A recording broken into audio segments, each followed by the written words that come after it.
अस्सलाम वालेकुम।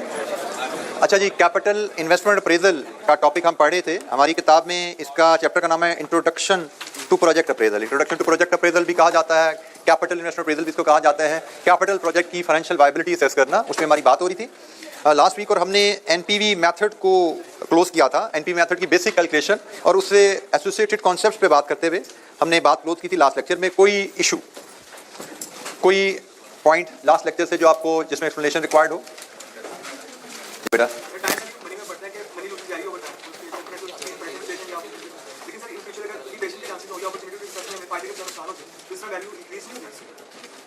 टाइम, पहली बात, अगर फ्यूचर में अगर आपको फायदे के या नुकसान के चांसेस हों, then there will be no investment made. अगर आपको नुकसान की उम्मीद है तो नुकसान के पीछे इन्वेस्टमेंट नहीं की जाती। हम तो इन्वेस्टमेंट अप्रेजल के कॉन्टेक्स्ट में बात कर रहे हैं, कैपिटल प्रोजेक्ट अप्रेजल के कॉन्टेक्स्ट में बात कर रहे हैं। उसमें हमारा पॉइंट ऑफ व्यू ये है कि जब भी आप इन्वेस्टमेंट करते हो तो उस इन्वेस्टमेंट के पीछे there is a desire to earn profit. जब हम कह रहे हैं ना अपॉर्चुनिटी टू अर्न समथिंग, तो अपॉर्चुनिटी ज़्यादा डिजायर है। आप किसी भी प्रोजेक्ट में इन्वेस्ट करते हो, आप एक प्रॉफिट की डिजायर की वजह से इन्वेस्ट करते हो। अगर खुदा ना खास्ता लॉस की उम्मीद है तो फिर इन्वेस्टमेंट होती ही नहीं है, फिर कैपिटल इन्वेस्टमेंट अप्रेजल का कॉन्सेप्ट एग्जिस्ट ही नहीं करेगा। ठीक है, इन्वेस्टमेंट अप्रेजल वहीं पे की जाएगी जहां पे आपको प्रॉफिट की उम्मीद है। आप देखते हो कि क्या आपकी जो उम्मीद है वो पूरी हो रही है यहाँ पे कि नहीं हो रही।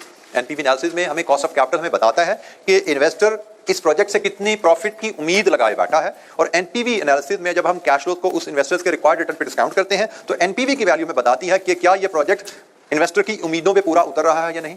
Positive NPV mean project investor की उम्मीद से ज्यादा मुनाफा, ज्यादा रिटर्न दे रहा है। मुनाफा का वर्ड मैं गलत यूज कर गया, मुनाफा mean profit. We are not dealing with profit, we are dealing with cash flows. और अगर नेगेटिव एनपीवी का मतलब प्रोजेक्ट इन्वेस्टर की उम्मीदों से कम रिटर्न दे रहा है। ठीक है, सो प्रोजेक्ट में इन्वेस्टमेंट रिटर्न के लिए ही की जाती है। There has to be some return, कम या ज्यादा की बात हो सकती है, but there will be some return expected from any investment opportunity. जी, एनी अदर क्वेश्चन? अच्छा जी, आगे हम बाकी टूल्स भी पढ़ेंगे, लेकिन साथ साथ कुछ चीजें हम ऐड करते जाएं। रेलेवेंट कॉस्ट या रेलेवेंट कैश फ्लो का कॉन्सेप्ट आपने कैप 3 में पढ़ा हुआ है। यहाँ पे उस कॉन्सेप्ट को थोड़ा हम रिकैप करेंगे। जिन बच्चों ने अभी कैप 3 नहीं पढ़ा उनके लिए थोड़ी सी लर्निंग अपॉर्चुनिटी होगी।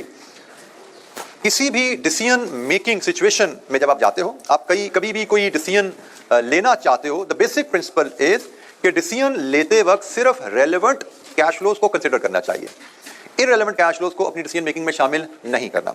थोड़ा सा रेलेवेंट कैश फ्लोज का recap. Decision making short term है जैसे कैप 3 में आप लोग पढ़ते हो, या लॉन्ग टर्म है जैसे कैप 6 में पढ़े हो। दोनों सूरतों में रेलेवेंट कैश फ्लोज का या रेलेवेंट कॉस्ट का कॉन्सेप्ट प्रिवेल करता है कि आपकी कैलकुलेशन में सिर्फ रेलेवेंट कैश फ्लोज को शामिल किया जाना चाहिए। रिकैप करते हुए, या जिन बच्चों ने रेलेवेंट कॉस्ट कॉन्सेप्ट नहीं पढ़ा उनकी लर्निंग के लिए एक छोटी सी एग्जांपल जो पहले मैं कैप 3 में देता हूं, वहीं से मैं इसको लेकर चलता हूं। आपके पास एक फैक्ट्री के लिए प्रोडक्शन हॉल अवेलेबल है। आगे भी इसको लिंक करेंगे इन सिनेरियो से। यहाँ पे थोड़ी सी बातें हम कैप 6 की करेंगे, थोड़ी सी बातें कैप 3 की करेंगे इस टॉपिक की डिस्कशन के दौरान। आल्दो ये हेडिंग आपके लिए फेमिलियर है कैप 3 से, लेकिन जब हम कैप 6 में इसको डिस्कस कर रहे हैं तो इसमें कुछ चीजें कैप 6 की भी हम ऐड ऑन कर रहे होंगे। आपके पास लेट्स अज्यूम एक फैक्ट्री आपने रेंट पे ली हुई है। लेट्स अज्यूम ये फैक्ट्री है और इस हॉल के फिलहाल आपने इस हॉल के हाफ में एक प्रोडक्शन प्लांट लगाया हुआ है। यह हॉल आपने रेंट पे लिया, 1 लाख रुपए महाना इसका कराया है। एक प्रोडक्शन प्लांट इस हाफ में ऑपरेट हो रहा है और वो बड़ा प्रॉफिटेबली काम कर रहा है। जैसे हमने कहा था कैपिटल इन्वेस्टमेंट अप्रेजल में कोई टीम मेंबर एक अपॉर्चुनिटी आइडेंटिफाई करता है। आपकी सेल्स टीम ने कहा कि हम अगर प्रोडक्शन कैपेसिटी अपनी डबल कर लें, ये खाली हॉल इधर भी एक प्लांट लगा लें, तो we will generate some more return. हम एडिशनल प्रोडक्शन बेच के ज्यादा रिटर्न कमा पाएंगे। तो जब भी कोई प्रपोजल सामने आती है तो कैपिटल इन्वेस्टमेंट अप्रेजल का प्रोसेस शुरू हो जाता है, जिसमें सबसे पहले आप देखते हो कि भाई ये प्रोजेक्ट करने के नतीजे में मेरी इन्वेस्टमेंट कितनी होगी और इससे मैं कमाऊंगा क्या, या आप फोरकास्ट करते हो। Then there will be cost of capital, then there will be NPV analysis. ठीक है जी। तो अब हमने कहा जी, हमें जब एक प्रपोजल सामने आई कि भाई ये हाफ हॉल भी खाली है, हम यहाँ पे अपनी कैपेसिटी डबल करते हुए एक प्रोडक्शन लाइन यहाँ पे भी लगा लें, तो हम इसकी अब फाइनेंशियल फिजिबिलिटी बनाने के लिए डाटा गैदर करेंगे कि भाई यहाँ पे प्लांट लगाएं तो प्लांट की कॉस्ट क्या होगी। उसमें कुछ सिविल वर्क प्लेटफॉर्म बनाना पड़ेगा, प्लांट खरीदना पड़ेगा, इंपोर्ट ड्यूटी देनी पड़ेगी, कुछ इंस्टॉल करना पड़ेगा, इंजीनियरिंग के खर्चे होंगे, फिर उसको चालू करने में कोई खर्चे लगेंगे। तो हमारी कैपिटल इन्वेस्टमेंट कितनी होनी है ये देखनी पड़ती है। फिर हमें देखना है कि हम कैपिटल इन्वेस्टमेंट जब कर लेंगे तो उस इन्वेस्टमेंट के नतीजे में हम सालाना कितने यूनिट्स बनाएंगे और उनको बेच के क्या कमाएंगे, और सालाना उनको बेचने में, बनाने में, बेचने में खर्चे क्या होंगे। ये सारे कैश फ्लोज बनाए जाते हैं। देन उसके बाद cost of capital NPV analysis होता है। हमने जो बात की कि भाई आप जब किसी प्रोजेक्ट की फिजिबिलिटी कर रहे हैं, फिजिबिलिटी करते हुए आपने जो कॉस्ट या बेनिफिट्स अपने एनालिसिस में शामिल करने हैं वो सिर्फ रेलेवेंट होने चाहिए। अब रेलेवेंट से मुराद क्या है, मैं यहाँ पे रेलेवेंट के वैसे बाय द वे 3 कैरेक्टरिस्टिक्स यहाँ पे गिवन है। रेलेवेंट कैश फ्लोज वो है जो फ्यूचर में अराइज होगा। रेलेवेंट कैश फ्लो वो है जो इंक्रीमेंटल है। इंक्रीमेंटल से मुराद होता है आपके फैसले की वजह से आपकी जेब में आया या गया। और तीसरा सबसे अहम factor, cash flows that are affected by our decision under consideration. हमारे फैसले की वजह से जो प्लस या माइनस हुआ, ये भी एक कंप्रीहेंसिव आप कह सकते हैं पॉइंट नंबर 3 है। ये पॉइंट आपको हेल्प करता है आइडेंटिफाई करने में कि भाई कोई वैल्यू रेलेवेंट है या नहीं। तो इसको देखने के बाद मैं अगर दोबारा उस एग्जांपल पे आऊं कि भाई इस हॉल में एक प्रोडक्शन प्लांट हम लगाते हैं, अब उस प्रोडक्शन प्लांट के नतीजे में मैं क्या कमाऊंगा और मेरे खर्चे क्या होंगे। क्वेश्चन वहां आ जाता है कि इस हॉल का रेंट, क्या इस हॉल का रेंट मुझे प्लांट 2 की फिजिबिलिटी बनाते हुए सालाना खर्चों में लेना चाहिए? आंसर इज नो, क्योंकि इस हॉल का रेंट मुझे इस प्लांट की वजह से पे नहीं करना पड़ा। रेलेवेंट कॉस्ट क्या है? जो आपके फैसले की वजह से आपकी जेब से जाए, या आपके फैसले की वजह से जेब में आए। बेनिफिट है तो ले लो, कॉस्ट है तो भी ले लो, लेकिन रेलेवेंट होनी चाहिए। तो हम जब इस प्लांट की फिजिबिलिटी बना रहे हैं कि भाई ये प्लांट लगाएंगे तो सालाना क्या कमाएंगे और क्या खर्चे करेंगे, तो सालाना खर्चों में प्रोडक्शन हॉल का रेंट इज इरेलेवेंट, क्योंकि हम ये प्लांट लगाने की वजह से रेंट पे नहीं कर रहे। ठीक है, दैट इज इरेलेवेंट। तो ये जनाब बेसिक रेलेवेंट की, बेशक वो रेंट फ्यूचर में हमने पे करना है, लेकिन हमने इस प्लांट की वजह से पे नहीं करना। तो रेलेवेंट कैश फ्लो वो होती है जो आपके डिसीजन की वजह से बढ़े या कम हो। जो आपके डिसीजन के यस या नो से नहीं बदल रही वो रेलेवेंट नहीं है, उसको हमने अपनी कैलकुलेशन में शामिल नहीं करना। बेशक इसी प्रोडक्शन हॉल का रेंट है, बेशक इसी प्रोडक्शन हॉल में वो नया प्लांट लगने जा रहा है, लेकिन नए प्लांट की वजह से हमने रेंट पे नहीं किया। रेंट हम उससे पहले ही पे कर रहे थे और प्लांट ना भी लगाए रेंट पे करते रहेंगे, सो दैट इज इररिलेवेंट। सो हमने जितने भी कैपिटल इन्वेस्टमेंट अप्रेजल प्रोजेक्ट्स की फिजिबिलिटीज हमें दी जाएंगी, हमने ख्याल रखना है कि हमें क्वेश्चन में रेलेवेंट डाटा भी दिया जाता है, इररिलेवेंट डाटा भी दिया जाता है। हमने सिर्फ रेलेवेंट वैल्यूज को पिक करके अपने एनालिसिस में लेना है। ये कुछ चीज समरी है हमारे पास रेलेवेंट इररिलेवेंट आइटम्स के ऊपर। हमें क्वेश्चन में जो कहानी दी जाती है उसमें डिफरेंट आइटम्स दी जाती हैं, जिनमें इनिशियल कैपिटल इन्वेस्टमेंट है, ये डेफिनेटली रेलेवेंट है, क्योंकि कैपिटल इन्वेस्टमेंट की ही अप्रेजल हम करने जा रहे हैं। भाई इन्वेस्टमेंट करें या ना करें, इन्वेस्टमेंट करेंगे तो फ्यूचर में रिटर्न आएगी ना, नहीं करेंगे तो रिटर्न नहीं आएगी, तो ये तो डेफिनेटली रेलेवेंट है, इसी को तो हम यस या नो देखना चाह रहे हैं।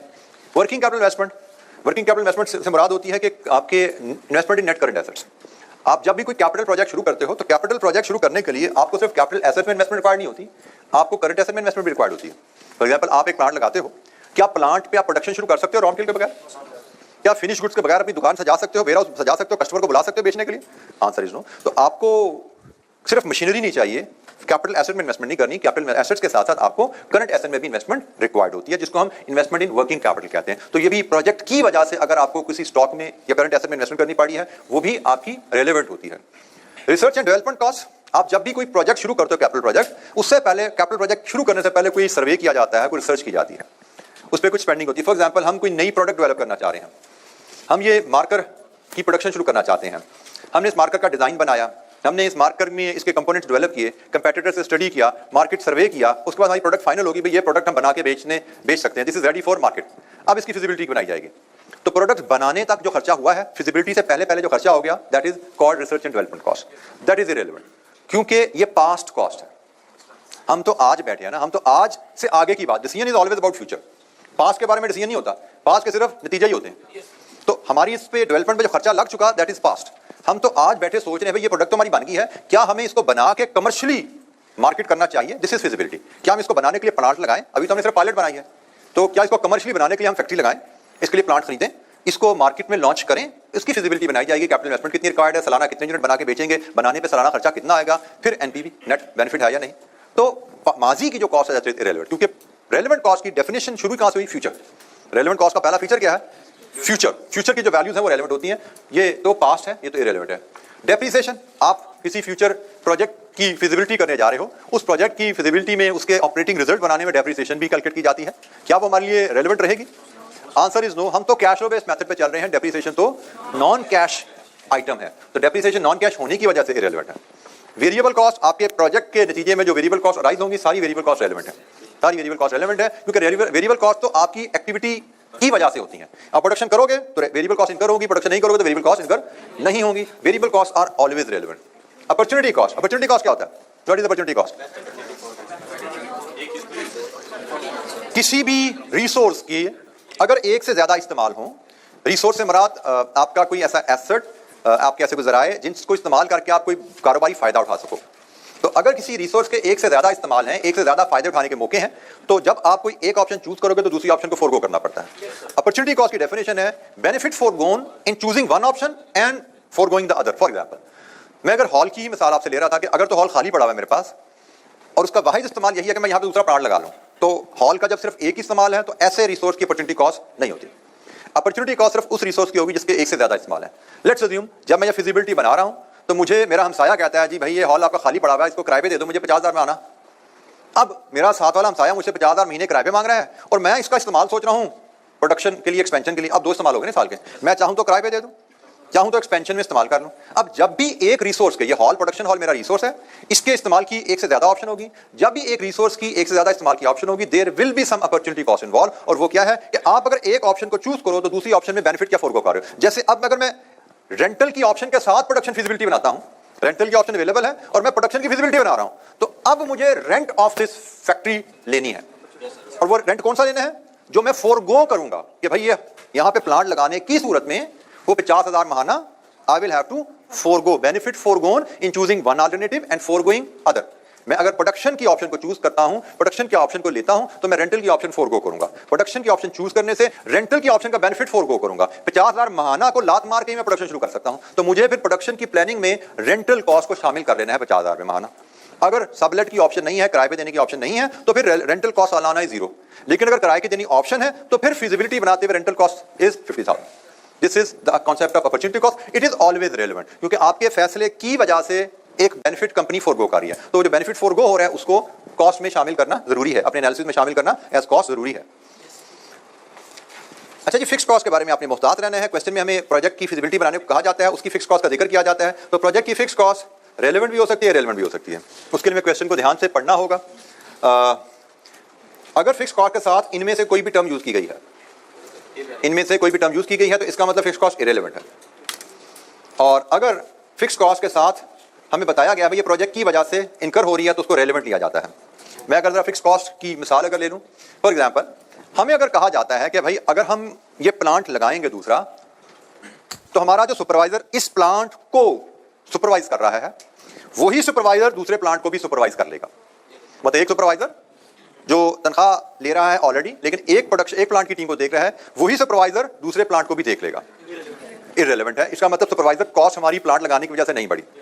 लेकिन फिक्स कॉस्ट, जब फिक्स कॉस्ट से डील करते हैं, तो कैफसी में I can see some faces जो अभी कैफसी पढ़े हैं, उन्होंने ये अभी कैफसी में चीजें डिस्कस नहीं की, अगले 2-4 दिनों में डिस्कशन में आ जाएंगी ये बातें। लेकिन फिक्स कॉस्ट के बारे में एक अकाउंटिंग के लिहाज से ये असूल रहता है कि जब फिक्स कॉस्ट तकसीम होती है एक की बजाय 2 प्रोजेक्ट्स में या मल्टीपल प्रोडक्ट्स में, तो उसके लिए हम टर्म यूज करते हैं फिक्स कॉस्ट की एब्जॉर्प्शन की, रिकवरी की। अकाउंट सुपरवाइजर की तनख्वाह मुझे नहीं देनी पड़ी, लेकिन कल को जब मैं दोनों प्लांट्स की प्रॉफिटेबिलिटी बनाऊंगा ना, अकाउंटिंग करूंगा, जब प्लांट लग गया, अकाउंटेबिलिटी जब अकाउंटिंग होगी दोनों की, तो अकाउंटिंग में सुपरवाइजर की तनख्वाह दोनों प्लांट में बराबर तकसीम होगी। फैसला करते हुए मैंने रेंट को इसकी फिजिबिलिटी में कंसिडर नहीं किया, लेकिन जब फैसला कर लिया, प्लांट लग गया, अब इस प्लांट की जब प्रॉफिटेबिलिटी बनाऊंगा तो रेंट की तकसीम होगी। तो फिक्स्ड कॉस्ट की तकसीम, पहले फिक्स कॉस्ट सिर्फ एक प्लांट को चार्ज हो रही थी, दूसरा प्लांट लगने के बाद अकाउंटिंग की टर्म में फिक्स कॉस्ट दोनों को चार्ज होगी। मैं फिर कह रहा हूं, अकाउंटिंग को हमने डिसीजन मेकिंग से अलग रखना होता है, ये हमारा बड़ा चैलेंज रहता है। डिसीजन मेकिंग में सिर्फ रेलेवेंट कैश फ्लो ली जाती हैं, लेकिन जब अकाउंटिंग की जाएगी तो अकाउंटिंग में फिर अकाउंटिंग के असूलों के तहत कॉस्ट को तकसीम किया जाता है। डिसीजन मेकिंग में रेंट को तकसीम नहीं कर रहे, डिसीजन मेकिंग में हम सुपरवाइजर की तनख्वाह को तकसीम नहीं कर रहे, फिजिबिलिटी करते हुए ना रेंट चार्ज कर रहे हैं उसको, ना सुपरवाइजर की तनख्वाह चार्ज कर रहे हैं। लेकिन जब फिजिबिलिटी कर ली, प्रोजेक्ट लगा लिया, काम शुरू हो गया, प्लांट की प्रोडक्शन शुरू होगी, फिर रेंट भी तकसीम होना शुरू हो जाएगा, फिर सैलरी भी तकसीम होनी शुरू हो जाएगी। फिक्स कॉस्ट की तकसीम नए प्रोजेक्ट को जब की जाती है, उसके लिए टर्म यूज की जाती है इनमें से कोई। और इसका मतलब यह हुआ कि ये टर्म जब फिक्स कॉस्ट की तकसीम की बात करें, तो तकसीम तो इजाफी कॉस्ट नहीं होती ना। तकसीम तो सिर्फ जैसे एक कमरे में एक बच्चा आ रहा है, 10,000 किराया दे रहा है, तो सारा किराया बर्दाश्त कर रहा है। उसी कमरे में 2 बच्चे रहने शुरू करते हैं तो 5-5 हज़ार बर्दाश्त होना शुरू हो जाता है। 4 बच्चे रहे तो 2,500 किराया बर्दाश्त होना शुरू हो जाता है। किराया नहीं बढ़ता, तकसीम बदल गई है। बच्चे के आने से किराया नहीं बढ़ा, तकसीम बदली है। तो यहाँ पे भी वही बात हो रही है, तकसीम, ये टर्म सारी आपकी फिक्स कॉस्ट की तकसीम को बता रही हैं। तकसीम का मतलब इजाफी खर्चा नहीं होता। तो अगर फिक्स कॉस्ट के साथ आपको बताया जा रहा है कि भाई अगर आप ये नया प्लांट लगाओगे तो rent will be absorbed at the rate of 50,000 per month, इसका मतलब यही कि रेंट की तकसीम की जाएगी, तो इररिलेवेंट है। आपको कहा जाता है भाई ये प्लांट लगाओगे तो supervisor salary will be charge at the rate of 20,000 per month, charge है, इसका मतलब एडिशनल नहीं है, पुराना खर्चा ही है, इसको नहीं हमने अपनी फिजिबिलिटी में शामिल करना। हाँ, अगर हमें कहा जाता है भाई अगर आप नया प्लांट लगाओगे, a new supervisor will be hired at 50,000 per month, relevant. भाई नए प्लांट की वजह से हायर हो रहा है ना, उसका खर्चा रेलेवेंट है। तो फिक्स्ड कॉस्ट जो इजाफी होगी, प्रोजेक्ट की वजह से मेरी जेब से इजाफी पैसा निकलेगा, वो रेलेवेंट है। लेकिन प्रोजेक्ट लगने की वजह से जो तकसीम बदलेगी, जो इनमें से किसी वर्ड से जाहिर की जाती है, तो वो रेलेवेंट नहीं है। फिक्स कॉस्ट के बारे में हम ध्यान से सवाल पढ़ा करेंगे, क्योंकि फिक्स कॉस्ट रेलेवेंट भी हो सकती है, इरेलेवेंट भी हो सकती है। बाकी तो सारी जैसे हमने यहाँ पे ना बड़ा क्लियर है, या रेलेवेंट है या इरेलेवेंट है, लेकिन फिक्स कॉस्ट में दोनों एलिमेंट एग्जिस्ट करते हैं। टैक्स पेमेंट्स आपकी रेलेवेंट होती हैं, मतलब आप किसी प्रोजेक्ट की फिजिबिलिटी कर रहे हो कि भैया प्रोजेक्ट लगाएं तो इससे फ्यूचर में रिटर्न्स क्या आएंगी, तो फ्यूचर में जब किसी प्रोजेक्ट से रिटर्न्स आएंगी तो रिटर्न्स पे फ्यूचर में टैक्सेस भी तो पे करने पड़ेंगे ना। तो जब किसी प्रोजेक्ट की रिटर्न्स आपने शामिल करनी है अपने एनालिसिस में, तो उस प्रोजेक्ट के टैक्सेस भी आप यकीनन अपने एनालिसिस में शामिल करते हैं, रेलेवेंट होते हैं। किसी प्रोजेक्ट के लिए फाइनेंस रेज किया, उस पर इंटरेस्ट पे करना पड़ा, किसी प्रोजेक्ट के लिए फाइनेंस रेज किया उस पर डिविडेंड पे करना पड़ा, ये दोनों इरेलेवेंट होते हैं। मैं आपको जरा प्रोजेक्ट की डाटा पे लेकर जाऊं पीछे कहीं। ताकि मैं इन दो चीज़ों को ज़रा हाईलाइट कर सकूं। हमने ये जैसे कैश फ्लोज हमने बनाए हुए हैं, जब भी हमने प्रोजेक्ट की फिजिबिलिटी करनी है सबसे पहले इन्वेस्टमेंट कितनी होगी देखा जाता है, और उस इन्वेस्टमेंट के नतीजे में फ्यूचर में रिटर्न माइनस कॉस्ट, ये नेट है। इसमें सेल्स भी आ रही हैं माइनस कॉस्ट है, और जब कॉस्ट की बात करें तो टैक्सेस भी यहीं पे कहीं चार्ज होते नजर आ रहे हैं। ठीक है, तो ये आप में revenue, variable cost, relevant fix cost और टैक्सेस सारे यहाँ पे नेट हुए हैं। अब हम बात क्या कर रहे हैं कि भाई ये कैश फ्लो कैलकुलेट करते हुए इन्वेस्टर ने जो हमसे इंटरेस्ट लेना है वो भी चार्ज नहीं करना, इरेलेवेंट है, और इन्वेस्टर ने अगर हमसे कोई डिविडेंड लेना है तो वो भी यहाँ पे चार्ज डिडक्ट नहीं करना। कैश फ्लोज में से आपने ना इंटरेस्ट डिडक्ट करना है ना आपने डिविडेंड डिडक्ट करना है। क्वेश्चन में आपको बताया जाएगा कि भाई ये 90,000 आपने 10% लोन पे लिया हुआ है, इसका मतलब 9 मिलियन सालाना आपका इंटरेस्ट जाएगा, लेकिन आपने इसमें से 9 मिलियन सालाना इंटरेस्ट काटना नहीं है। वजह क्या है? क्योंकि हमने इन कैश फ्लोज को डिस्काउंट करना होता है, हमने इन कैश फ्लोज को 10% पे डिस्काउंट कर देना है। और डिस्काउंटिंग क्या करती है? रिटर्न टू इन्वेस्टर ही तो निकाल रही है। डिस्काउंटिंग कैश फ्लोज को रिड्यूस कर रही है ना, डिस्काउंटिंग कैश फ्लोज को रिड्यूस कर रही है किस अमाउंट से? Equal to return to investor. तो जब हमने इन कैश फ्लोज को डिस्काउंट कर देना 10% पे, तो 10% पे डिस्काउंटिंग का मतलब ही रिटर्न टू इन्वेस्टर की डिडक्शन है। तो हम यहां पे भी डिडक्ट कर दें फिर डिस्काउंटिंग भी कर दें, वो तो डुप्लीकेशन हो जाएगी। तो कभी भी, एक जुमला पहले मैंने बोला था, कभी भी फाइनेंसिंग कैश फ्लोज यहां पे नहीं लेके आने। इस वजह से एक रीजन, क्योंकि भाई डिस्काउंटिंग उनको केटर कर रही है, इन्वेस्टर को जो रिटर्न देनी है, डिस्काउंटिंग का प्रोसेस उस काम का ख्याल रख रहा है कि इन्वेस्टर को रिटर्न चली जाए। हमें अलहदा तो यहाँ पे कटौती करके माइनस इंटरेस्ट नहीं करना कि revenue minus variable cost minus fix cost minus taxes minus interest minus dividend, ये नहीं करना हमें, क्योंकि माइनस इंटरेस्ट माइनस डिविडेंड दोनों चीजें माइनस हो जाएंगी डिस्काउंटिंग के स्टेप में। तो हम जब डिस्काउंटिंग कर रहे हैं कैश फ्लोज की, हमने की थी ना डिस्काउंटिंग, हमने क्या किया था डिस्काउंटिंग में? हमने इस 134 को बना दिया था 104 शायद 0.7 समथिंग 74। तो ये जो प्रोसेस था, इस प्रोसेस में आपका डिविडेंड भी माइनस हो गया, इस प्रोसेस में आपका इंटरेस्ट भी माइनस हो गया। तो आपको अलहदा से कैश फ्लोज में से माइनस करने की जरूरत नहीं है, दैट विल बी डुप्लीकेशन। जी, एनी क्वेश्चन, कोई सवाल? हम रेलेवेंट कैश फ्लोज पे बात कर रहे हैं, और रेलेवेंट कैश फ्लो की एक समरी है जो मैंने आपसे शेयर की कि आपको क्या चीजें रेलेवेंट लेनी है और क्या चीजें रेलेवेंट नहीं लेनी। यह है एक कैफ 6 के लिहाज से एक समरी। थोड़ी सी इसमें डिस्कशन मैं कैफ 3 की भी अब ले आऊं, जहां पे आपने इंडिविजुअली हमने थोड़ी सी डिटेल की थी। जैसे मैंने यहां पे कहा वेरिएबल कॉस्ट रेलेवेंट होती है, हमने कहीं आप बात की थी वेरिएबल कॉस्ट रेलेवेंट होती है। फॉर एग्जाम्पल, आप इस मार्कर की फिजिबिलिटी बनाना चाह रहे हो, इस मार्कर की फिजिबिलिटी बनाते हुए इस मार्कर की प्रोडक्शन से related, selling related, there will be certain variable cost involve, कि भाई अगर हम ये मार्कर बनाएंगे तो इसमें प्लास्टिक कितने का लगेगा, इसमें लेबर कितने की लगेगी, ठीक है, there are certain variable cost. अब रेलेवेंट तो है मटेरियल भी, रेलेवेंट तो है लेबर भी, लेकिन उनकी वैल्यू कैसे डिटरमिन की जाए? मटेरियल की कॉस्ट, कितने रुपए का मटेरियल पर यूनिट लगा, ये कैसे मेजर किया जाए? कितने रुपए की लेबर लगी हमारी प्रोडक्शन में, ये कैसे मेजर किया जाए? तो इसके लिए हमारे पास कुछ गाइडिंग प्रिंसिपल है जो हमने कैफ 3 में पढ़ा हुआ है, उसका हम रिकैप लेते हैं यहाँ पे। बल्कि ये प्रिंसिपल है, मैं प्रिंसिपल की एक्सप्लेनेशन आपको दूंगा, एक एग्जांपल को हम डिस्कस करते जाएं, फिर उसके साथ मैं एक्सप्लेन कर दूंगा आपको प्रिंसिपल। मैं एक एग्जांपल आपसे डिस्कस करता हूं, इलस्ट्रेशन 12, और उस इलस्ट्रेशन की डिस्कशन में ये प्रिंसिपल मैं आपको एलैबोरेट करूंगा, ठीक है जी? तो let's talk about relevant costing की एग्जांपल। ये रिकैप है आपका कैफ 3 की इलस्ट्रेशन का। ये हम थोड़ा सा रिकैप ले लें, उसके बाद हम इंशाअल्लाह कल से नए सफर की तरफ चल पड़ेंगे। ये रिकैप ये जरूरी है, कुछ बच्चों जैसे मैंने कहा I can see few faces, कितने हैं जी लोग यहाँ पे कैफ 3 अभी तक नहीं पढ़ा हुआ या पढ़ रहे हैं? हाथ ऊंचा करें, थोड़ा आइडिया हो जाए। तो अराउंड 15-20% पीपल हैं जिसकी वजह से हमें ये एक्टिविटी को थोड़ा तसल्ली से करना है, लेकिन ये आज के दिन का काम है, कल से इंशाअल्लाह हम नॉर्मल कैफ 6 के सिलेबस में होंगे। बाकी चले नहीं जाए, बाकियों का मैं त्याग लेता हूँ, मैं बाकियों से मैं कहूँगा वो एक्सप्लेन करें, तो जब समझते ना पढ़े लिखे हैं तो वो बताएं कि कितने पढ़े लिखे हैं, ठीक है? तो फिर जो सही जवाब देता जाएगा वो जाता जाएगा, जिसने सही जवाब देना है वो दे, पूरा प्रिंसिपल एक्सप्लेन करे। जब कैफ जो बच्चे कहेंगे ना जिन्होंने नहीं पढ़ा हुआ, जब वो कहेंगे आज हमें समझ आ गई है, तो फिर जाने की इजाजत मिलेगी। और किसी बच्चे ने कहा नहीं मुझे सही समझ नहीं आई, तो फिर सजा भी मिलेगी। अच्छा जी, हमारे पास यहाँ पे एक सवाल है, बड़ा सीधा सा स्ट्रेट फॉरवर्ड सा रेलेवेंट कॉस्टिंग का सवाल है, तसल्ली से सुन लीजिएगा। Calculate and explain for Caser what you believe minimum tender price should be. Caser ने एक टेंडर के अगेंस्ट अपनी कोटेशन, प्राइस की कोटेशन देनी है, पोटेंशियल कस्टमर उसने अपने कस्टमर को एक प्रोडक्ट की कोटेशन देनी है, और कोटेशन के लिए मिनिमम प्राइस हमें मेजर करने को कहा गया है। मिनिमम प्राइस का असूल इस एक्सप्लेनेशन की अवेलेबल है। मिनिमम प्राइस क्या होती है?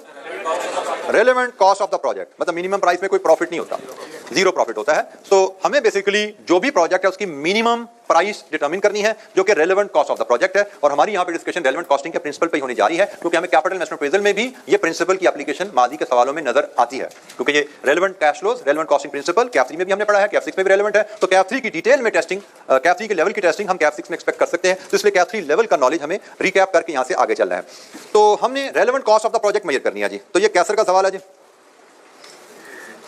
Caser has been asked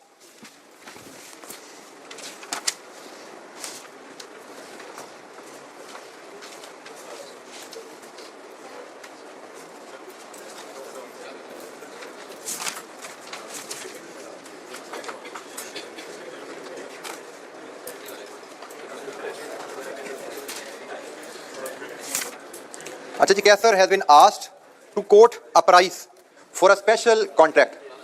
He has already prepared his tender but has asked you to review it for him. Tender बना हुआ है, हमने इसको रिव्यू करना है. He has pointed out to you that he wants to quote a minimum price as he believes this will lead to more lucrative work in future. Minimum price हमने coat करनी है और ये जनाब कैसर की वर्किंग है.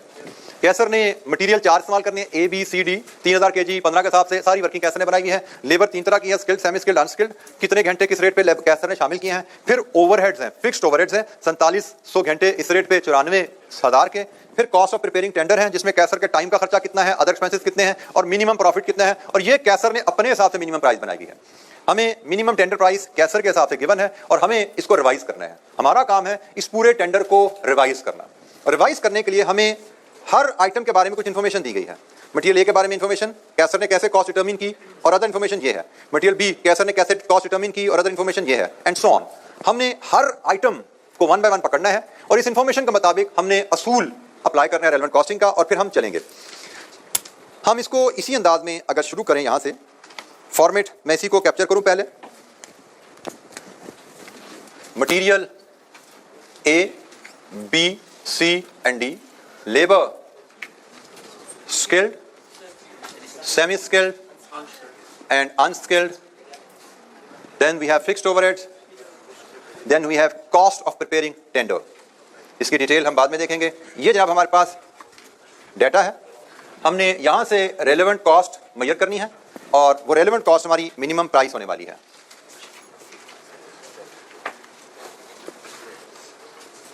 हम एक एक आइटम को पकड़ेंगे, हम रेलेवेंट कॉस्टिंग का असूल डिस्कस करेंगे और उस असूल के मुताबिक कैलकुलेशन परफॉर्म करेंगे. हमें मटेरियल ए के 3000 केजी इस्तेमाल करने हैं. 3000 केजी हमें इस्तेमाल करने हैं. इस 3000 केजी की कॉस्ट कैसे ली जाएगी. पहले हम इंफॉर्मेशन पढ़ते हैं. मटेरियल ए के बारे में क्वेश्चन में इंफॉर्मेशन क्या गिवन है जी. मटेरियल ए के बारे में क्वेश्चन अवेलेबल है जी. ये 1500 KG of this material is in stock at a cost of 10 पर केजी. मतलब हमने 10 रुपए के हिसाब से 1500 केजी ऑलरेडी माजी में कभी खरीदा था, हमारे पास पड़ा हुआ है. Caser has no alternative use for this material and intend selling it for 5 rupees per KG. हमारे पास कोई दूसरा इस्तेमाल नहीं है और हम इसको 5 रुपए का, कैसर इसको 5 रुपए का बेचने का इरादा रखता है. However, if he sells any, he would have to pay a fixed sum of 1000 to cover delivery cost. The current purchase price is 20 per kg. अच्छा जी, अब हमारा डायग्राम हमें जो प्रिंसिपल बताती है वो क्या है. रेलेवेंट कॉस्टिंग का प्रिंसिपल मटेरियल के बारे में ये डायग्राम आपके पास अवेलेबल है किताब में. द फर्स्ट गाइडलाइन इज, जब भी आपने किसी प्रोडक्ट को बनाने में मटेरियल कितने रुपए का लग रहा है, किसी प्रोडक्ट को बनाने में मटेरियल कितने का लगेगा, जब भी फैसला करना है इस डायग्राम के मुताबिक करना है. ठीक है जी. तो हम इस डायग्राम को फॉलो करके कैलकुलेट करते हैं कि भाई हमारा उस प्रोजेक्ट में मटेरियल कितने रुपए का लगेगा. रेलेवेंट कॉस्ट इस डायग्राम के मुताबिक निकलती है. किसी भी मटेरियल की रेलेवेंट कॉस्ट आइडेंटिफाई करनी है, सबसे पहले आपको देखना है क्या मटेरियल हमारे पास स्टॉक में है. अगर स्टॉक में नहीं है तो रेलेवेंट कॉस्ट होती है आपकी करंट परचेज प्राइस. अगर स्टॉक में है तो कहानी थोड़ी आगे चलती है. तो हम अगर देखें हमें कितना मटेरियल चाहिए बनाने के लिए, हम सिर्फ एक ही बात कर रहे हैं, 3000. 3000 में से कितना हमारे पास स्टॉक में नहीं है, 1500 हमारे पास स्टॉक में नहीं है. तो जो मटेरियल स्टॉक में नहीं होता उसकी कॉस्ट आप लेते हो करंट मार्केट प्राइस. जो मटेरियल स्टॉक में नहीं होता उसकी कॉस्ट आप लेते हो करंट मार्केट प्राइस. तो जनाब हमने कहा जो तो 1500 मटेरियल हमारे पास नहीं है उसकी करंट मार्केट प्राइस इज 20. अच्छा, एक हफ्ते का है, माजी में 10 का खरीदा, that is not current, that is past. माजी में 10 का खरीदा था, that is history, that is never relevant. इस केस में करंट परचेज प्राइस 20 है प्लस अब बाकी आगे बात बाकी 1500 की, उसका क्या करें. उसके लिए हम इस तरफ आएंगे, क्या मटेरियल स्टॉक में है. Answer is yes. आपको ट्री को आप किताब में 4 छेदवा देखोगे याद होना शुरू हो जाएगा. फिलहाल इसकी एप्लीकेशन पे तवज्जो कीजिए. Is material in stock? Yes. Next question, is it for existing customer और इन रेगुलर यूज. क्या हम इसको रेगुलरली इस्तेमाल करते हैं. किसी स्टेज पे किसी बच्चे को चीज समझ ना आए तो पूछेगा. हम अगर क्वेश्चन पढ़ते हैं इसका, तो क्वेश्चन में ए के बारे में कहा गया है, Caser has no alternative use for this material and intend selling it. इसका कोई इस्तेमाल ही नहीं है हमारे पास, हम इसको बेचना चाहते हैं. तो क्या ये हमारे एग्जिस्टिंग कस्टमर के लिए है या रेगुलर यूज में. तो आंसर इज नो, हमें हमारे इस्तेमाल में है ही नहीं. फिर अगली बात आती है, क्या हमारे पास इसका अल्टरनेटिव यूज है. नो, हमारे पास मटेरियल पड़ा हुआ है, हमारे किसी काम का नहीं है, हमारे किसी और प्रोजेक्ट में इस्तेमाल भी नहीं हो सकता. तो फिर हमारे लिए इसकी रेलेवेंट कॉस्ट जो बनती है अगर हम इसको इस प्रोजेक्ट में इस्तेमाल करें तो वो बनती है स्क्रैप वैल्यू. और इस प्रोजेक्ट इस आइटम की स्क्रैप वैल्यू क्या है. उसने कहा 5 रुपए पर केजी के हिसाब से बेच सकते हो, लेकिन बेचने में खर्चा भी लग जाएगा 1000 का. मतलब हम इस मटेरियल को अगर बेचें तो 1500 ज़रा 5 माइनस 1000, इसको बेच के हम इतना पैसा कमा सकते हैं. अब इसका यहाँ पे ना अपॉर्चुनिटी कॉस्ट की डेफिनेशन भी फिट हो जाती है कि हमारे पास एक मटेरियल पड़ा हुआ है जिसको बेच के हम इतने पैसे कमा सकते हैं, और अगर इस मटेरियल को मैं प्रोजेक्ट में यूज कर लूंगा तो ये पैसे विल बी फोरगोन. तो बेनिफिट फोरगोन बिकम्स कॉस्ट। तो 1500 की कॉस्ट मेरी ये है और 1500 की कॉस्ट मेरी ये है, तो टोटल कॉस्ट कितनी बन गई? 36500। रेलेवेंट कॉस्ट आइडेंटिफाई करना, जो मटेरियल हमें चाहिए प्रोजेक्ट के लिए हमारे पास स्टॉक में नहीं है वो हम परचेज प्राइस से ले लेते हैं, जो मटेरियल हमारे पास स्टॉक में है उसको डायग्राम के मुताबिक फॉलो करते हुए हम पूछे तो हमें पता लगा स्क्रैप वैल्यू, स्क्रैप वैल्यू से मराद उसको बेच के हम कितने पैसे कमा सकते हैं। तो 1500 के साथ 1500 केजी 5 रुपए के हिसाब से बेच सकते हैं, बेचने में 1000 रुपए का खर्चा भी आ जा रहा है, तो नेट तो इतना कमा सकते हैं। तो ये जनाब जो 1500 केजी इन हैंड है उनकी रेलेवेंट कॉस्ट, और ये 1500 केजी जो इन हैंड नहीं है उनकी relevant cost, total relevant cost 36500। Material A जी, पास्ट हिस्ट्री बेटा हिस्ट्री है, हम क्या पढ़े हैं? Decision making. डिसीजन मेकिंग में रेलेवेंट कॉस्ट की डेफिनेशन क्या है? पहला वर्ड बोला था future, only future is relevant, history is never relevant. 10 रुपए की खरीदी आपने, 500 की खरीदी आपने, 800 की खरीदी, that is never relevant. Relevant क्या है कि भाई अब मैं अगर ये फैसला करता हूं तो मेरी जेब पे बोझ क्या, वो जरा एक साथ वजह दोबारा सुन लो। 10 रुपए में आदमी आपने खर्चे वो तो खर्च दिए हैं ना, वो तो इस प्रोजेक्ट से पहले खर्च दिए मैं, उनको तो भूल जाओ। अब अगर ये प्रोजेक्ट करते हैं तो मेरी जेब पे क्या बोझ पड़ा है? अगर मैं ये प्रोजेक्ट करता हूं तो मेरी जेब पे बोझ है 1500 खरीदना पड़ेगा, और अगर मैं ये प्रोजेक्ट करता हूं तो मेरी जेब पे बोझ क्या है? ये मैं कमाई फोरगो कर दूंगा। मैंने अपनी जेब पे बोझ देख रहा है, इस प्रोजेक्ट के नतीजे में मुझे बर्डन क्या आ रहा है? मेरे पास बर्डन ये आ रहा है 10 रुपए बर्डन मेरे पे इस प्रोजेक्ट की वजह से नहीं आ रहा। रेलेवेंट की डेफिनेशन है कि भाई इस प्रोजेक्ट की वजह से, अभी मतलब आगे ही, अभी तो मतलब आगे, पास नहीं, पास तो पास है, इस प्रोजेक्ट की वजह से मेरी जेब पे क्या बोझ आएगा? तो वो ये है 1500 केजी जो नहीं है हमारे पास, और ये जो 1500 केजी हमारे पास है उसकी वजह से बोझ मेरी पॉकेट पे। अच्छा जी, बी हमें चाहिए, बी की कितनी रिक्वायरमेंट हमारी? 1500 केजी। बी हमें 1500 केजी चाहिए, तो बी का पैराग्राफ पढ़ते हैं। There is plenty of this material in stock at a cost of 25 के हिसाब से हमने बेतहाशा मटेरियल हमारे पास पड़ा हुआ है। The current purchase price has fallen to 22, अब ये मार्केट में 22 का मिलता है। This material is constantly used by Kaiser in his business, ये हमारे रेगुलर इस्तेमाल में है। अब हम जाते हैं अगेन ट्री के ऊपर। Is material in stock? Be plenty है, मतलब 1500 चाहिए, सारे का सारा स्टॉक में है। क्या ये हमारे रेगुलर इस्तेमाल में है? यस। रेलेवेंट कॉस्ट क्या है?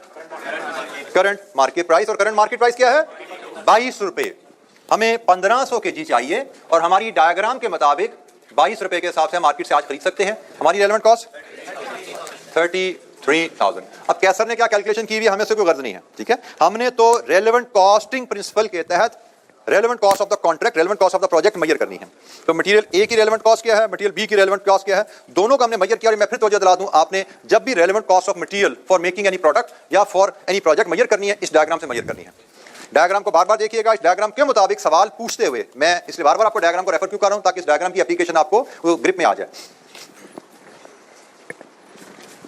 सी हमारी कितनी रिक्वायरमेंट है?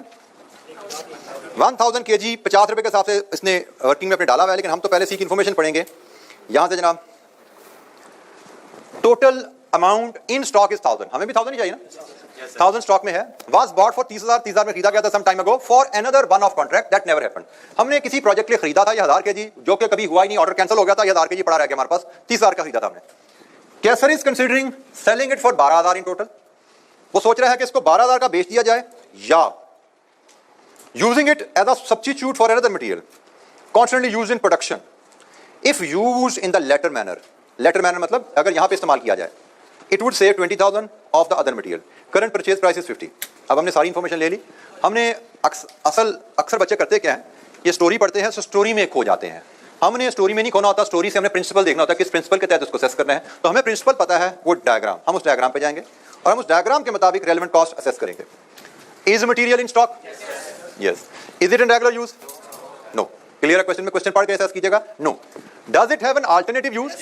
Yes. अच्छा, अब यहाँ पे उसने कहा जी अल्टरनेटिव यूज है। अल्टरनेटिव यूज क्या है कि इसको किसी मटेरियल का सब्स्टिट्यूट बना सकते हो आप। तो हमने पढ़ा है जब एक मटेरियल जो हमारे पास पड़ा हुआ है किसी मटेरियल का सब्स्टिट्यूट बन सके तो उसके लिए रेलेवेंट कॉस्ट होती है हायर ऑफ स्क्रैप वैल्यू, जो कि उसने दी हुई है 12,000, और value that will it obtain if put to a different use, इससे मुराद है कॉस्ट सेविंग, जो कि है 20,000। तो इन दोनों में से हायर कौन सी है? 20,000। We will follow the diagram। हमने डायग्राम को फॉलो करना है, उसके मुताबिक क्वेश्चंस को लेकर चलते हुए जाएंगे। तो डायग्राम को फॉलो करते हुए हम इस बॉक्स में आते हैं। ये बॉक्स कहता है इन दोनों में से जो हायर वैल्यू ले लीजिए, स्क्रैप वैल्यू या कॉस्ट सेविंग अदर यूज से। तो अदर सेविंग से कॉस्ट, अदर यूज से कॉस्ट सेविंग हमारे पास आ रही है।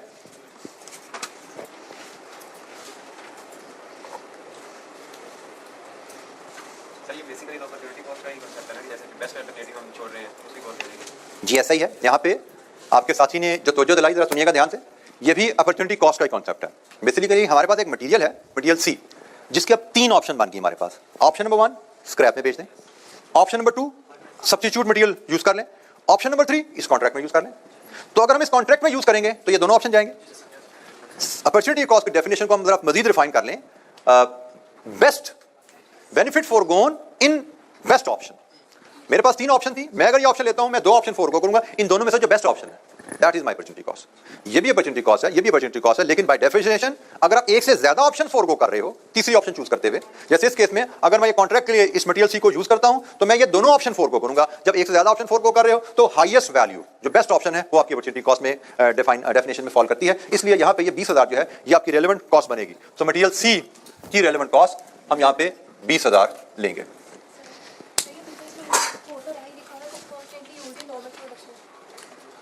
बेटा एक इतना सा नहीं हिस्सा पढ़ते, पूरा जुमला पढ़िए। आप पहली बात हम सी की बात कर रहे हैं, Caser is considering selling C for 12,000। ठीक है, आगे चलिए। For another material is used regularly, C is not used regularly. जी बेटा, ताकि हम उसको देख सकें ना, वो रेगुलरली यूज में है, जो अदर मटेरियल वो हमारे रेगुलर यूज में है, और इसका मतलब हम इसको अदर मटेरियल की जगह आसानी से इस्तेमाल कर सकते हैं ना। अदर मटेरियल की जरूरत हमें हर वक्त पड़ती रहती है, तो हम सी को अदर मटेरियल की जगह आसानी से इस्तेमाल कर सकते हैं। और जब सी को अदर मटेरियल की जगह इस्तेमाल करेंगे तो हम 20,000 का अदर मटेरियल नहीं खरीदेंगे, वहां पे 20,000 की बचत हो जाएगी। तो हम सी को अदर मटेरियल की जगह इस्तेमाल करेंगे तो जो अदर मटेरियल हम 20,000 का खरीदने से बच जाएंगे, मतलब 20,000 की कॉस्ट सेविंग मिल जाएगी वहां पे। तो हम चाहें तो सी को अदर मटेरियल की जगह इस्तेमाल करके 20,000 बचा लें, चाहे तो सी को 12,000 का बेच दें।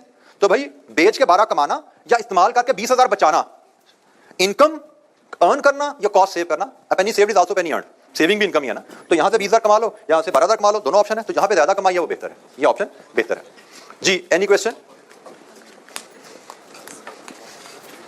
अच्छा जी, मटेरियल डी पे आते हैं। डी की क्वांटिटी हमें रिक्वायर्ड है 100 लीटर। डी की क्वांटिटी हमें चाहिए 100 लीटर। तो ये पढ़ते हैं यहां पे हम आगे डी की कहानी। There are 200 litres of this material in stock. It is dangerous and if not used in this contract will have to be disposed of at a cost to Kaysar of ₹100 per liter। अगर use ना किया तो 100 पर litre के हिसाब से खर्चा करके इसको जाया करना पड़ेगा, डेंजरस मटेरियल है। The current purchase price is 25। अभी खरीदना चाहो तो मार्केट से 25 रुपए का मिलता है। अच्छा जी, हमने यहाँ पे जो भी इंफॉर्मेशन दी है इसको एब्जॉर्ब किया और डायग्राम पे आ गए। डायग्राम पे आएंगे, उसको फॉलो करना शुरू करेंगे। Is material in stock? Yes. Is it in regular use? No. Does it have an alternative use? No.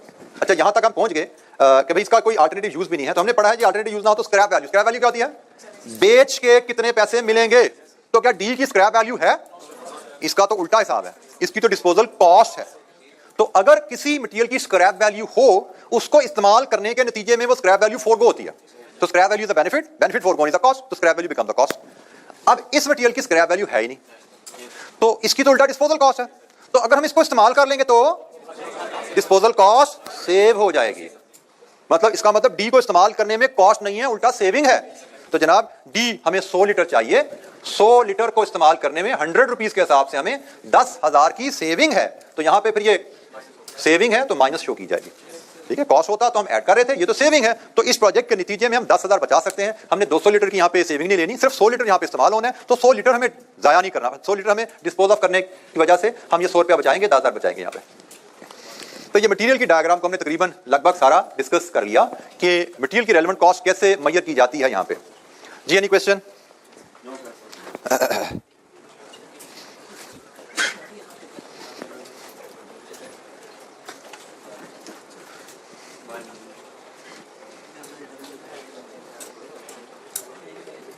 अच्छा जी, लेबर पे जब आप आते हैं तो लेबर में हमें स्किल्ड के 1200 घंटे, सेमी स्किल्ड के 2500 और अनस्किल्ड के 1000 घंटे।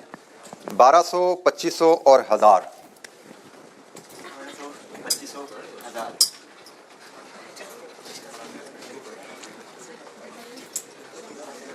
अच्छा जी, अब हमने लेबर की रेलेवेंट कॉस्ट के बारे में इंफॉर्मेशन लेनी है।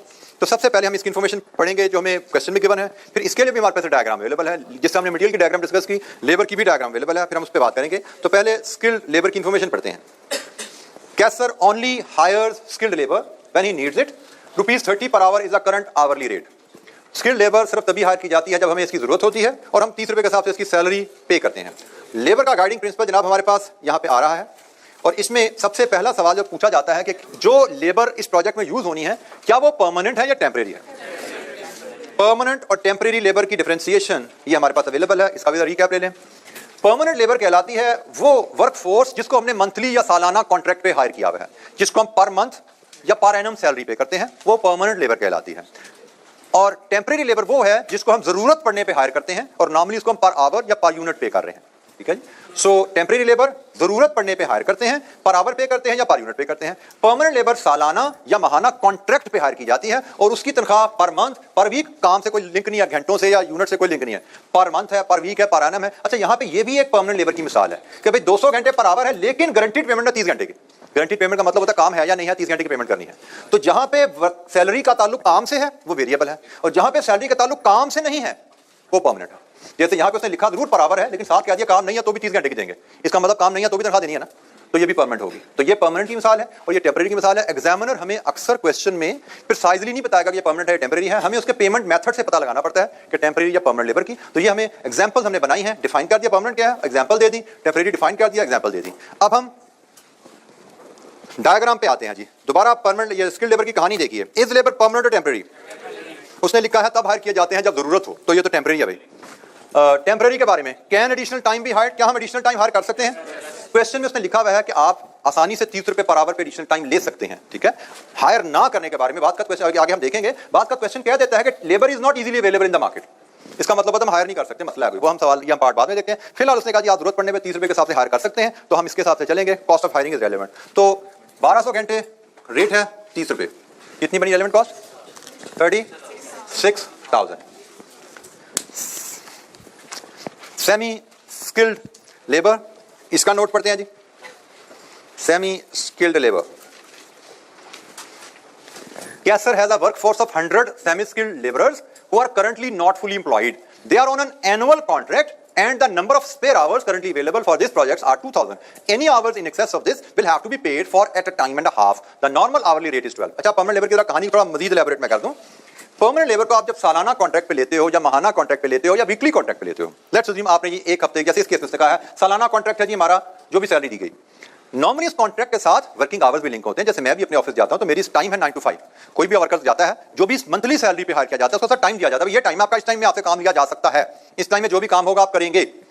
तब आपने एक परमानेंट वर्कर को डेली 9 घंटे के लिए हायर किया और लेट्स अज्यूम आपने एक हफ्ते के लिए आपने उसको हायर किया है और एक हफ्ते की तनख्वाह आपने रखी है 10,000, 9 घंटे डेली आपने उससे काम करवाने का एग्रीमेंट किया है। अगर आप पूरा एक हफ्ता उससे काम नहीं करवाते, आपके पास कोई ऑर्डर नहीं आया, तो क्या आप उसको सैलरी देंगे या नहीं देंगे?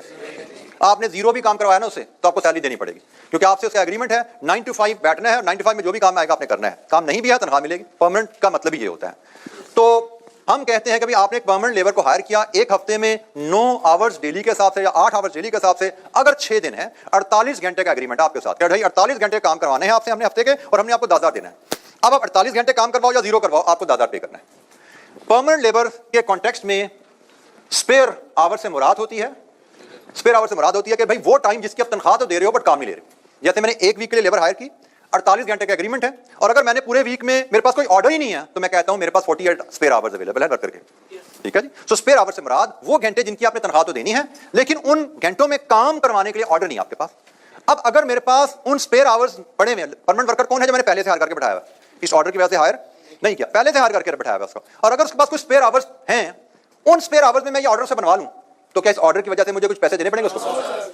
परमानेंट लेबर पहले से हायर्ड है, एग्रीमेंट पहले से है, ये ऑर्डर है या नहीं है उसको तनख्वाह जानी ही जानी है और मेरा रिकॉर्ड बता रहा है कि मेरे वर्कर्स के पास 2000 स्पेयर आवर्स पड़े में हैं।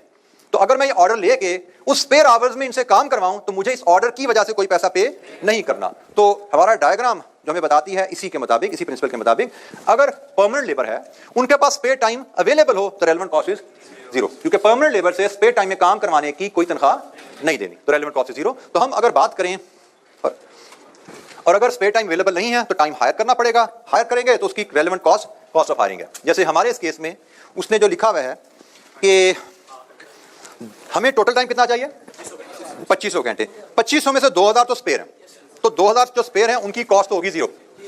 अगर मैं इसका हिसाब बनाऊं तो 2500 में से जो 2000 तो स्पेयर है ना, इनकी कॉस्ट होगी जीरो, बाकी आगे बात 500 की। तो उनके बारे में गाइडलाइन है जी, कैन एडिशनल टाइम भी हायर, स्पेयर नहीं है क्या हायर कर सकते हैं? तो क्वेश्चन में हमें बताया गया है कि सेमी स्किल के बारे में any hours in excess of this will have to be paid for a time and half, उनको हम पे करके हायर कर सकते हैं। टाइम एंड हाफ का मतलब होता है 1.5 गुना रेट पे, टाइम एंड हाफ का मतलब 1.5 गुना रेट पे, और नॉर्मल रेट उनका 20 रुपए घंटे है। इसका मतलब एडिशनल टाइम हायर करने का रेट 30 रुपए है। तो जो तो स्पेयर टाइम है उसकी कॉस्ट 0 है, और जो एक्स्ट्रा टाइम है उसकी कॉस्ट होगी 20 × 1.5। तो जनाब यहां से बताइए इसकी कॉस्ट टोटल क्या बन गई? 15,000। Relevant cost of semi skilled labour. Semi skilled labour से अगर हम ये कॉन्ट्रैक्ट करवाएं तो इस कॉन्ट्रैक्ट की वजह से मेरी जेब से कितना पैसा जाएगा, मेरी जेब पे कितना बोझ आएगा इस कॉन्ट्रैक्ट की वजह से। तो सेमी स्किल्ड वर्कर्स की मद में ये कॉन्ट्रैक्ट अगर करते हैं तो 15,000 का बर्डन मेरे ऊपर आता है।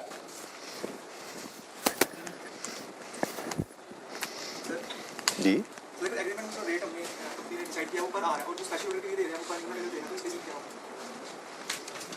दोबारा सवाल करो। आप यहां पे लेबर को हायर किया आपने 20 पर आवर के हिसाब से। जी आपके साथी का कहना है कि अगर स्पेशल ऑर्डर के लिए हायर करें वो पर यूनिट के हिसाब से है, तो बेटा हमने डायग्राम को फॉलो किया। डायग्राम कहती है कि इस कॉन्ट्रैक्ट के लिए लेबर को कितनी पेमेंट करनी पड़ेगी, वो पर आवर पे करनी है, पर यूनिट पे करनी है। ठीक है, तो हमने 2000 घंटे की तो हमें कुछ पेमेंट नहीं करनी, ये तो खत्म है ना बात। बाकी जो पेमेंट करनी है, जो भी बेसिस हमें क्वेश्चन में बताई जाएगी, वो पर आवर है, पर यूनिट है, उसके हिसाब से वर्किंग कर लेंगे।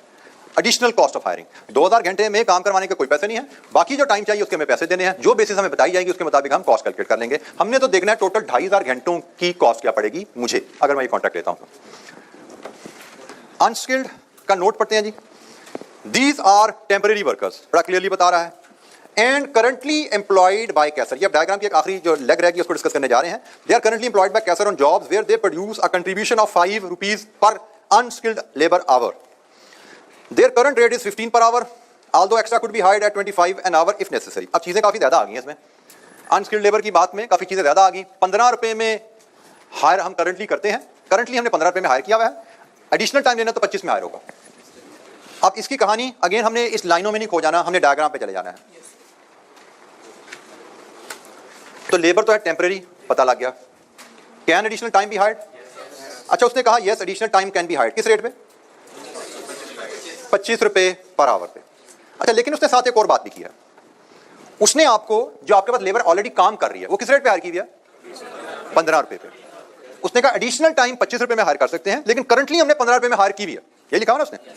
उसने कहा करंटली लेबर जो हमने 15 रुपए में हायर की हुई है वो हमारे लिए इस वक्त कितना कमा रही है? लेबर आपने किसी 5 रुपए पर आवर, आपने जो लेबर हायर की हुई है उसको पे करते हो आप 15 रुपए, और वो लेबर आपके लिए कमाती है 5 रुपए। इसका मतलब कंट्रीब्यूशन क्या होता है आपका? What is contribution? Sales minus variable cost for the time being. जिन बच्चों ने कैप्सी में कंट्रीब्यूशन की डेफिनेशन नहीं पढ़ी आज के लेक्चर के लिए, उनके लिए हम कहते हैं कि ये आपकी अर्निंग है एक तरह की, ये अर्निंग पर आवर है इस केस में, जो कि लेबर आपके लिए कर रही है। लेबर आपके लिए 5 रुपए कमा रही है, आप लेबर को 15 रुपए देते हो और लेबर उस प्रोजेक्ट से आपको 5 रुपए कमा के दे रही है। भाई कमाई तो कॉस्ट पूरी करने के बाद होती है ना। इसका मतलब लेबर बेसिकली उस प्रोजेक्ट से 20 रुपए कमा रही है, जिसमें से 15 लेबर की कॉस्ट निकल गई, 5 रुपए आपको मुनाफा आ गया। ऐसे ही तो कमाई तो अर्निंग तो सारे खर्चों के बाद होती है। लेबर के 15 रुपए देने के बाद 5 रुपए बच रहे हैं, इसका मतलब टोटल अर्निंग तो वहां से शायद 20 रुपए है। 20 रुपए लेबर वहां से कमाती है, 15 उसकी सैलरी चलेगी, 5 आपको प्रॉफिट आ गया। अब यहाँ पे इस इन्फॉर्मेशन की रेलेवेंस क्या है? यहाँ पे इन्फॉर्मेशन की रेलेवेंस ये है कि भाई आप चाहो तो एडिशनल टाइम हायर कर लो 25 रुपए के हिसाब से, चाहो तो लेबर को ये काम छुड़वा के इस प्रोजेक्ट पे ले आओ। अगर ये काम छुड़वाते हो तो यहाँ पे कितना लूज करोगे? अपॉर्चुनिटी कॉस्ट का कॉन्सेप्ट आ गया 20 रुपए। यहाँ से लेबर आपके 20 रुपए कमा रही है ना, तो आप ये काम छुड़वाओ प्रोजेक्ट पे ले जाओ तो 20 रुपए की इनकम यहाँ लूज होती है। और अगर एडिशनल लेबर हायर करोगे तो कॉस्ट क्या है? 25 रुपए। तो जो बेहतर ऑप्शन है, इनकम का loss of income is the cost and this is the cost. तो इन दोनों में एक ऑप्शन है ये 20 रुपए की कॉस्ट बर्दाश्त कर लो, एक ऑप्शन है ये 25 की कॉस्ट बर्दाश्त कर लो। तो जहां पे कॉस्ट कम है वो ऑप्शन बेहतर है। इन दोनों में से ये ऑप्शन हमारे लिए बेहतर लगती है, हमें इस ऑप्शन को चूज करना चाहिए। हम इन दोनों में से दोनों ऑप्शन आ गई तो लोअर कॉस्ट यहाँ पे है उधर जाएंगे, हम 20 रुपए के हिसाब से लेबर कॉस्ट यहाँ पे बुक करेंगे, टोटल बनी यहाँ पे 20,000। लेबर की डायग्राम को एक बार फिर देख लीजिए और इसमें कोई चीज समझ नहीं आई तो पूछ लीजिए। रेलेवेंट कॉस्ट ऑफ लेबर, ये थोड़ी सी जो डिस्कशन हम कर रहे हैं, although they are rightly placed, relevant costing की डिस्कशन के लिहाज से इसको मैंने यहाँ पे प्लेस कर दिया, लेकिन मैं इसको अगर कहूँ तो शायद अगले कई लेक्चर्स तक इसकी एप्लीकेशन हमारे नहीं आने वाली। इसकी एप्लीकेशन हम जब पास पेपर क्वेश्चन करेंगे ना, आज तक में भी 8-10 लेक्चर के बाद, फिर इसकी एप्लीकेशन वहां पे दोबारा आएगी, फिर रिवीजन होगी। तो फिलहाल आप कह सकते हैं कि करंटली आल्दो हम राइट स्पॉट पे इसको डिस्कस कर रहे हैं, लेकिन फिलहाल अगले कुछ लेक्चर के लिए ये डिस्कशन हमारे लिए रेलेवेंट नहीं रहेगी। हमारी डिस्कशन इस पे थोड़ी सी पॉज होकर रुक जाएगी। 10-12 लेक्चर के बाद दोबारा इस एस्पेक्ट में बात करेंगे। जी बेटा कॉस्ट है ना भाई, इनकम की तो बात नहीं हो रही बेटा। अपॉर्चुनिटी कॉस्ट हायर होती है, बट ये अपॉर्चुनिटी कॉस्ट वाला कॉन्सेप्ट यहाँ पे नहीं है। अपॉर्चुनिटी कॉस्ट यहाँ पे ऑप्शन सिर्फ एक है, 20, खत्म होगी बात। 20 रुपए का खर्चा, ये अपॉर्चुनिटी कॉस्ट है नहीं कि भाई आप लेबर को यहाँ से निकालोगे तो 20 रुपए पड़ती है, और नहीं हायर करोगे तो 25 रुपए पड़ती है। अब ये कारोबारी बात है कि लेबर को 20 रुपए पर आवर में लेना है या 25 रुपए पर आवर में लेना है, ठीक है। अपॉर्चुनिटी कॉस्ट का कॉन्सेप्ट यहाँ पे 20 रुपए पर आवर पे खत्म हो गया। भाई यहाँ पे लेबर यहाँ से लेते हो तो 20 रुपए पर आवर है। अपॉर्चुनिटी कॉस्ट के कॉन्सेप्ट के तहत लेबर हायर करना विल कॉस्ट यू 20 रुपए पर आवर, और यहाँ से लेबर हायर करना इस ऑप्शन के तहत 25 रुपए पर आवर। अब कॉस्ट की बात हो रही है, भाई कौन सी कॉस्ट कम है? जो कॉस्ट कम है वही अच्छी है, ये अच्छी है। जी एनी क्वेश्चन, कोई सवाल? जी बेटा, आपके एक साथी ने सवाल किया मटेरियल डी के बारे में। तो मटेरियल डी हमारे पास डायग्राम में फॉल कर रहा था इस पॉइंट पे, ये मटेरियल डी की जगह। यहां पे रेलेवेंट कॉस्ट बनती है कि मटेरियल को बेच के जो पैसे आते हैं दैट विल बी फोरगोन। लेकिन डी की कहानी थोड़ी उल्टी है, डी को बेच के पैसे आते नहीं है, डी को डिस्पोज ऑफ करने के लिए पैसे जेब से जाते हैं। तो इसका मतलब डी को अगर इस्तेमाल कर लेंगे तो उसको डिस्पोज ऑफ नहीं करना पड़ेगा, मतलब डी की डिस्पोजल के जो पैसे हैं वो सेव हो जाएंगे। नॉर्मली मटेरियल को बेचने से पैसे इनकम आती है, इस केस में मटेरियल को बेचने से पैसे इनकम नहीं आती, कॉस्ट लगती है। तो वहां पे था ना बेचोगे इस्तेमाल करोगे तो इनकम फोरगो होगी, यहाँ पे क्या है इस्तेमाल करोगे तो कॉस्ट सेव होगी, इसलिए हम इसको नेगेटिव यहाँ पे प्रेजेंट किया। जी एनी क्वेश्चन? जी बेटा,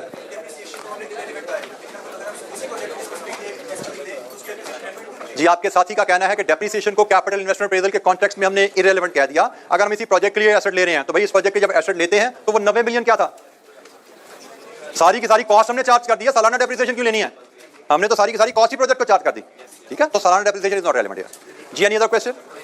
आगे ये 2 पॉइंट्स हमारे रह गए हैं, 2 पार्ट में डिस्कशन है, इसको कल ही करेंगे इंशाअल्लाह। कल हम एक इलस्ट्रेशन और करेंगे रेलेवेंट कॉस्टिंग की, and then we will move forward on capital investment appraisal. Thank you, अस्सलाम वालेकुम।